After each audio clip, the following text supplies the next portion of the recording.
Assalamualaikum warahmatullahi wabarakatuh. Selamat sejahtera untuk kita semua. Perkenalkan, nama saya Dwi Melinia, mahasiswa farmasi angkatan 2018. Di sini saya akan menjelaskan tentang apa itu ekstraksi, persiapan yang akan dilakukan sebelum ekstraksi, dan tahapan dalam proses ekstraksi. Sebelum kita masuk lebih lanjut, saya ingin menjelaskan apa yang dimaksud dengan ekstraksi. Ekstraksi adalah proses pemisahan zat berdasarkan perbedaan kelarutannya terhadap dua cairan yang tidak saling larut. Ekstraksi dibedakan menjadi dua, yaitu ekstraksi panas yang terdiri dari reflux, penyulingan, dan uap air. Dan yang kedua adalah ekstraksi dingin yang terdiri dari maserasi, perkolasi, dan solarisasi. Baiklah, sebelum kita melakukan ekstraksi, ada beberapa hal yang harus kita persiapkan. Pertama, mempersiapkan bahan baku dan kemudian pengaringan. Bahan baku yang digunakan berupa tanaman mulai dari bagian akar, batang, daun, bunga, dan buah.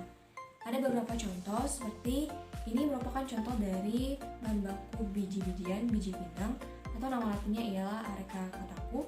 Dan yang kedua adalah contoh dari anatomi daun. Ini merupakan daun sirih atau nama ilmiahnya pepper beetle. Dan yang ketiga adalah contoh dari anatomi bunga.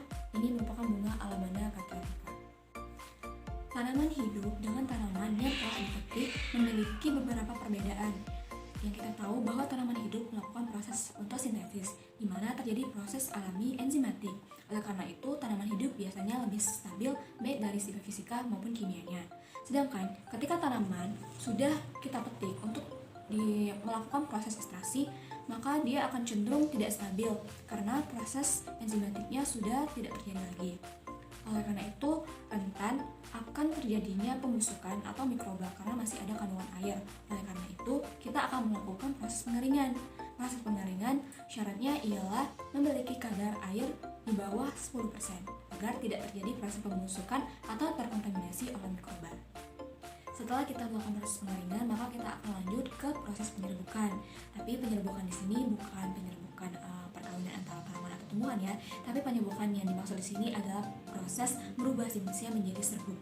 Nah, serbuk ini kita tahu bahwa ukuran partikelnya jauh lebih kecil dibandingkan simplisia sebelum dilakukan proses penyerbukan. Nah, semakin kecil ukuran partikel, maka tebal lapis batas dari sel itu semakin kecil. Nah, apa itu tebal lapis batas? Tebal lapis batas itu merupakan jarak yang harus ditempuh penyari untuk mencapai zat aktif yang ada di dalam sel pada bahan simplisia. Secara teori, semakin pendek tebal lapis batas, maka semakin mudah penyari untuk mencapai zat aktif yang ada di dalam sel pada bahan simplisia. Dengan begitu, semakin efektif pula proses ekstraksi.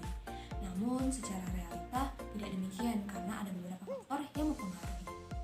Adapun beberapa faktor yang menyebabkan proses ekstraksi dengan bahan yang terlalu halus menyebabkan tidak efisien atau mengalami kerugian. Di antaranya ialah yang pertama, terjadi penguapan minyak atsirit yang terlalu dini atau senyawa-senyawa volatil lainnya. Hal ini dikarenakan ukuran partikel yang terlalu kecil menyebabkan tebal lapis batas semakin pendek dan semakin mudahlah penyari untuk mencapai zat target, yaitu zat aktif yang menyebabkan sel banyak yang pecah. Nah, kandungan minyak atsiri dan zat senyawa-senyawa volatil ini kan terdapat di dalam sel. Jika sel banyak pecah, maka semakin banyak pula minyak atsiri atau senyawa volatil yang menguap. Nah, selain ada zat aktif dan senyawa volatil seperti minyak atsiri, di dalam tanaman juga terdapat zat balas. Zat balas merupakan metabolit primer atau dominan yang ada pada tanaman. Zat balas ini bersifat pengotor atau mengotori penyari karena ia tidak dapat larut. Oleh karena itu, kita harus menghindari adanya zat balas di dalam proses ekstraksi kita. Nah, zat balas ini ada berupa protein, lemak, karbohidrat, dan lain sebagainya. Dan jika semakin kecil ukuran partikel, maka tebal lapis batas pun semakin pendek, maka semakin mudah pula penyari untuk mencapai zat aktif atau sel target dan memecah semakin banyak sel-sel yang ada pada tanaman. Semakin banyak sel yang pecah, maka semakin banyak pula zat balas yang akan keluar. Oleh karena itu, semakin kecil ukuran partikel, maka proses ekstraksi secara realita tidak efisien. Yang ketiga, kecilnya ruang intra dan intraseluler dapat memanfaatkan bahan dan menyebabkan terjadinya penyumbatan pada perkulator. Yang keempat, jika kita ingin mengekstraksi atau menggunakan tanaman yang memiliki kadar amino tinggi seperti jenis rimpang-rimpangan, kunyit, jahe, lengkuas, dan lain sebagainya, maka kita tidak disarankan untuk menggunakan air ataupun alkohol dengan kadar rendah karena dapat menyebabkan penggumpalan jika ada proses pemanasan. Itulah beberapa hal yang harus dipersiapkan sebelum melakukan proses ekstraksi dan beberapa hal yang harus diperhatikan. Selanjutnya kita akan masuk ke tahapan ekstraksi. Sebelum kita masuk ke tahapan-tahapan ekstraksi, saya ingin mengingat sedikit nih bahwasannya Indonesia merupakan suatu negara yang kaya akan sumber daya alam. Ada banyak jenis tanaman yang bisa berpotensi sebagai obat herbal atau obat tradisional. Dan beberapa di antaranya sudah diidentifikasi terbukti memiliki khasiat. Namun di samping itu masih banyak sekali tanaman yang belum diidentifikasi. Nah, kabar baik nih buat kita seorang farmasis harus lebih bersemangat dalam mengembangkan obat tradisional Indonesia. Nah, biasanya kita kenal dengan istilah jamu ya, jamu obat tradisional standar atau fitofarmaka. Namun sekarang udah ada istilah baru yaitu OMAI, obat modern asli Indonesia. Dan ini udah dikembangkan oleh berbagai grup ataupun PT, misalnya grup Dexa Group, Marta Tiller Group, dan PT Martina. Langsung saja berbicara tentang ekstraksi, maka kita akan bertanya-tanya nih, bagaimana bisa sel target atau zat aktif yang ingin kita ekstraksi itu dapat terlarut atau tersari dalam pelarut yang kita gunakan atau solvent, dan faktor-faktor apa saja sih yang harus kita perhatikan saat melakukan ekstraksi. Dalam ekstraksi ada beberapa proses yang terjadi. Yang pertama yaitu penetrasi cairan penyari ke dalam sel. Nah, pada proses penetrasi ini ada beberapa hal yang harus kita perhatikan. Yang pertama ialah tebal lapis batas. Seperti yang telah kita bahas sebelumnya bahwa tebal lapis batas ini berhubungan dengan ukuran partikel. Yang kedua, kuras lunaknya dari bahan simplisi yang kita gunakan. Misalnya kita mengambil bagian akar batang, itu kan lebih keras. Kalau misalnya kita ambil bagian bunga, buah, atau daun itu cenderung lebih lunak. Nah, yang ketiga adalah cairan penyari atau solvent. Semakin besar atau semakin banyak persentase dari gugus OH pada cairan penyari atau solvent, maka semakin besar kemampuan penetrasinya. Proses kedua yang terjadi pada ekstraksi ialah mengembangnya ruangan intra dan interseluler karena terisi oleh cairan penyari. Nah, jadi proses ekstraksi ini menggunakan mekanisme difusi ya. Difusi itu mengalirnya suatu cairan dari konsentrasi tinggi ke konsentrasi rendah. Jadi terjadilah proses atau perbedaan konsentrasi antara konsentrasi yang ada dalam sel dan juga pada larutan penyari. Nah, karena tingginya konsentrasi pada atau di dalam sel ini dibandingkan dengan larutan penyari, maka larutan atau zat aktif tadi yang ada dalam sel keluar dan tercampur ke dalam larutan penyari. Proses yang ketiga adalah kontak antara bahan alam dengan larutan penyari.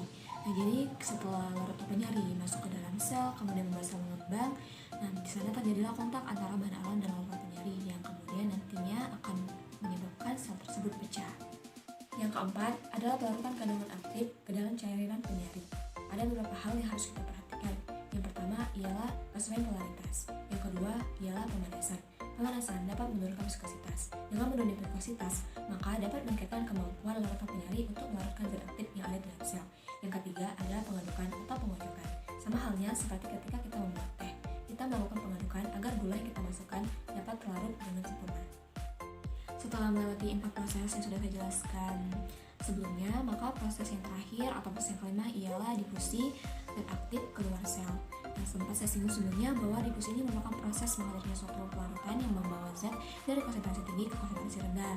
Karena adanya perbedaan konsentrasi antara di dalam sel dan juga larutan penyari, maka zat aktif yang ada dalam sel itu akan keluar dan juga dibantu oleh adanya tekanan. Baiklah, itulah tahapan atau proses pada saat ekstraksi. Setelah kita memahami mekanisme ekstraksi secara umum, maka kita dapat melakukan modifikasi agar dapat terciptanya proses ekstraksi yang lebih efisien.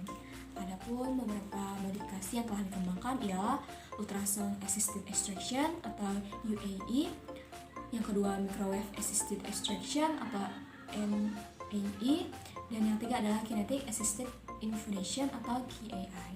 Maka itulah penjelasan dari saya. Terima kasih atas perhatiannya. Saya mohon maaf apabila ada kata yang salah. Kepada Allah, marilah kita sama-sama mohon ampun. Terima kasih. Wassalamualaikum warahmatullahi wabarakatuh.